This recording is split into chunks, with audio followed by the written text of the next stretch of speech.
હાર્દિકને માર મારવામાં આવ્યો છે એવું ન કહી શકાય, પણ ચાલુ સભાની અંદર હાર્દિક ઉપર હુમલો કરીને એક થપ્પડ મારી લીધી છે।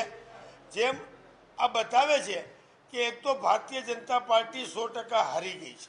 જે માણસે હાર્દિક ઉપર હુમલો કર્યો છે એ માણસ ભારતીય જનતા પાર્ટીનો કાર્યકર છે અને ભાજપ નીચલીમાં નીચલી કક્ષાએ જઈ રહી છે। ભારતીય જનતા પાર્ટી ચૂંટણી હારે છે એટલે ગુંડાગીરી ઉપર ઉતરી છે। એવું લાગે છે કે વચ્ચે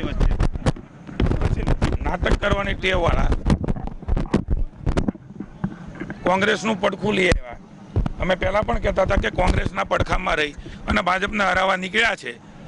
ક્યાંય મીડિયામાં ચર્ચામાં નથી રહેતા એટલે મને ખબર નથી ઘટના શું બની છે એમ, પણ હંમેશા ભાજપના નામો દે ભાજપે કર્યું। અરે ભાઈ, ભૂતકાળમાં તમારે કરવું હોય તો ભાજપના કાર્યકર્તાઓ, આમાં કોઈ કાર્યકર્તા નથી, અમારી પાસે ખૂબ મોટી ફોજ છે, અમે આમાં માનતા પણ નથી।